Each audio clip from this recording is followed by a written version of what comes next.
your back. Gamit ang ating phone. Ayan. Okay. Okay, 1, 2, 3, go. W. O.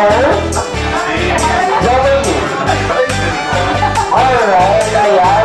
Good, good, good. Alright. Ready, get set, go!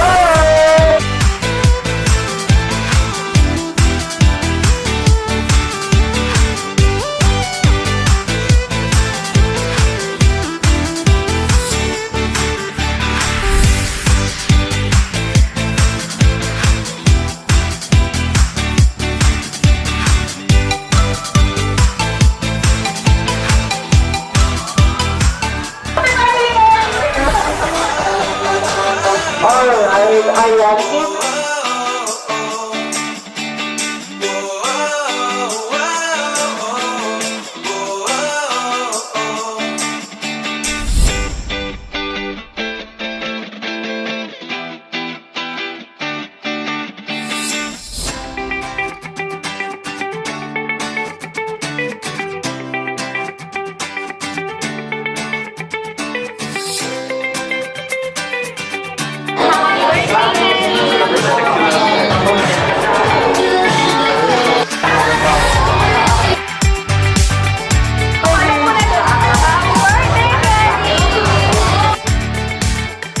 Alright, ayan. Once again, say happy birthday, Kelly!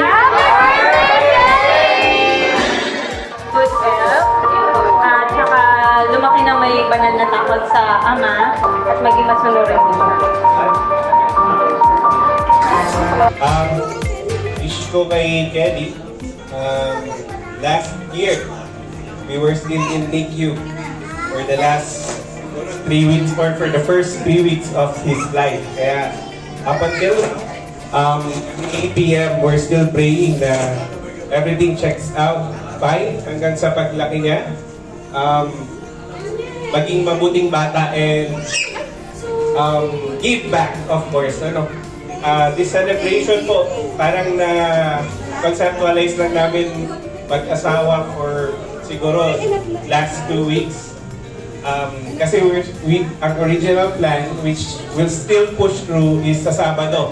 Kung available po kayo, we'll be celebrating dun sa halfway home ng mga batang may cancer in Quezon City, malapit sa Piluna. So, parang payback na rin ni Kenny since tinulungan kami ni Lord para makasama namin siya ng mahaba. Despite of nung kanyang mga problema nung birth. So, sa family and friends namin, thank you very much na rin po sa pagpunta ninyo and pag-celebrate, and see you sa Sabado. Thank you. Happy birthday to you. And 3, 2, 1, and blow. Happy birthday, Kelly.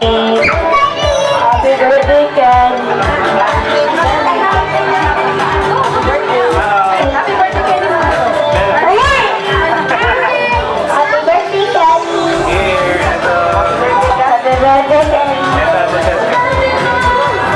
Pagpunta nyo, although mahirap kasi weekdays ngayon saka Thursday dun sa mga kapatid at community ba diba? So thank you pa rin kasi laan kayo ng time for Ken. Happy birthday! Happy birthday!